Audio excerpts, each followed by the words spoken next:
It's time for us to do a deep dive into user authentication. This is what turns your static website into an interactive web app, effectively going from Web 1.0 to Web 2.0. To see all of the users who have signed up for your app, come up into Settings, click All Project Settings, and head over to User Management.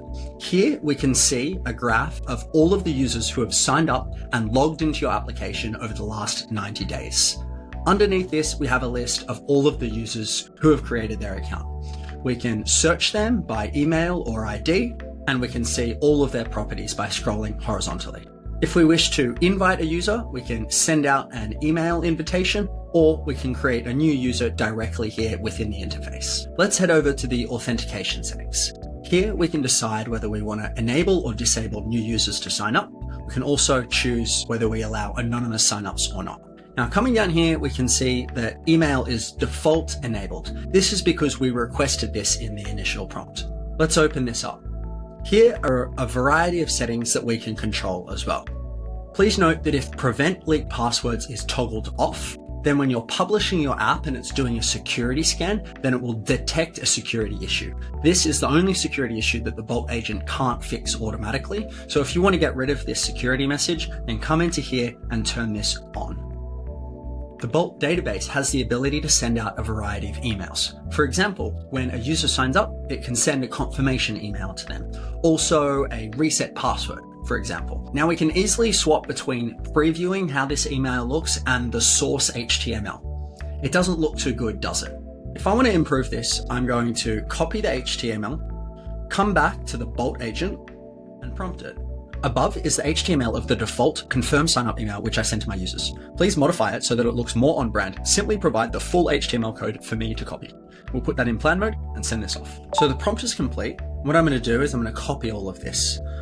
The Bolt agent doesn't have the ability to directly implement this yet, but we can do it manually. Replace all of this and now jump over to preview. And there we go, our much more on-brand email template. Now that we're happy with email authentication and we've modified those email templates, let's make a few tweaks to the landing page of this website. Please create a landing page to showcase all of the benefits of this SaaS subscription management app. Please use unique fonts and layouts. It should have both light and dark mode, with prominent call to action buttons encouraging the user to log in. Clicking on the logo or app name in the top left of the dashboard should take me to this page. The agent's finished working, and just like that, our web app now has a gorgeous landing page. Now it's time for us to implement Google Authentication.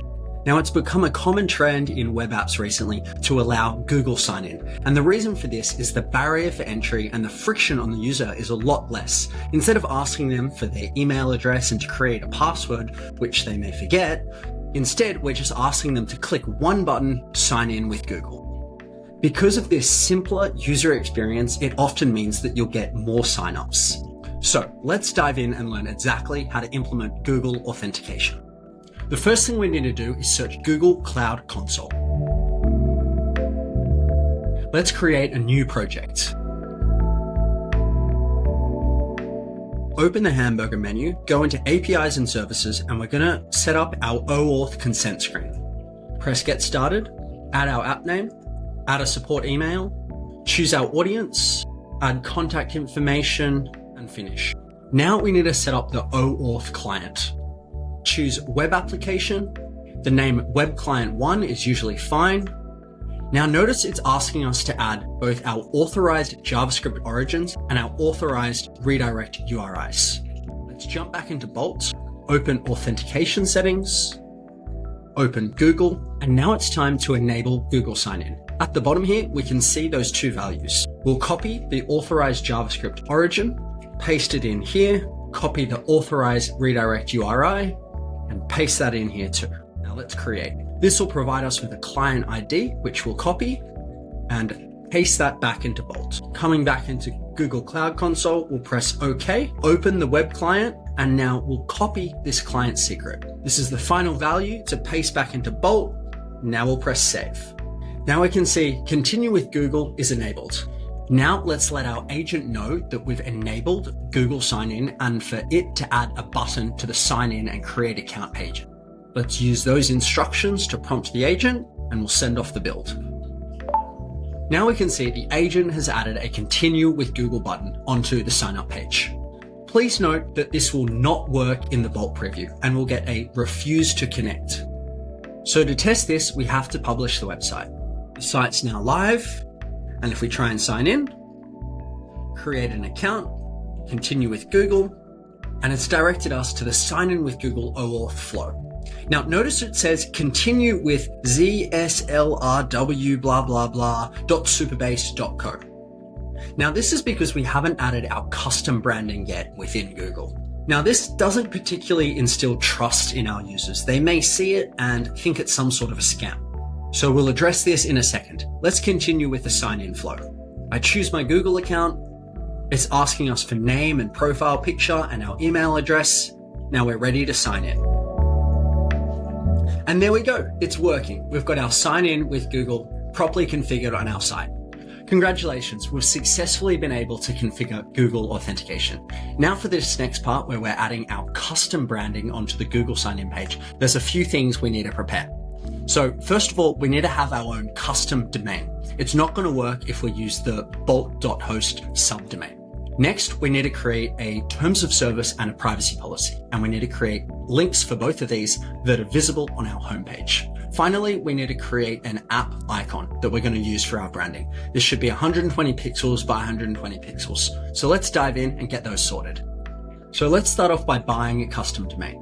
Bolt offers all of this internally, so we can simply click on Domains and Hosting and buy a new domain. Let's search for SaaS Expense Tracker and see what shows up. Here we go, SaaSExpenseTracker.com, $14. This looks good, so let's buy it. Note that it often renews at a different price per year. And just like that, we've purchased a new domain. Now let's verify the domain status, and it wants us to fix the SSL certificate issue. Now we can see the status is pending, and often it takes a little while for everything to process, so let's come back and check on this later. Now it's time for you to add your terms of service and your privacy policy.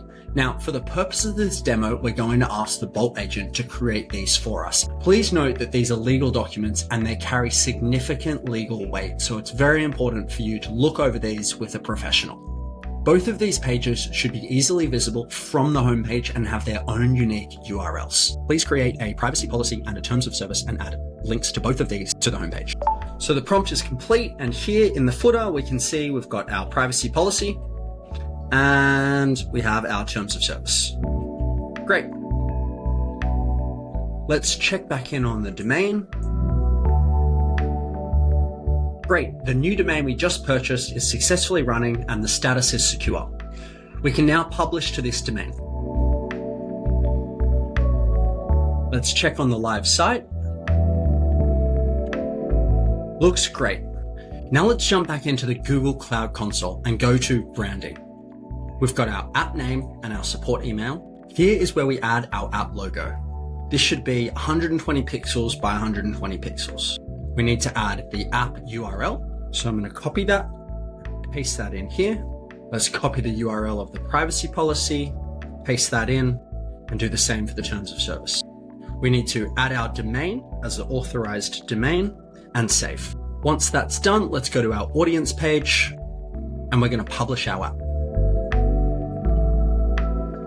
The app requires verification, so we'll go to the verification center, open up the branding status, and click Verify Branding.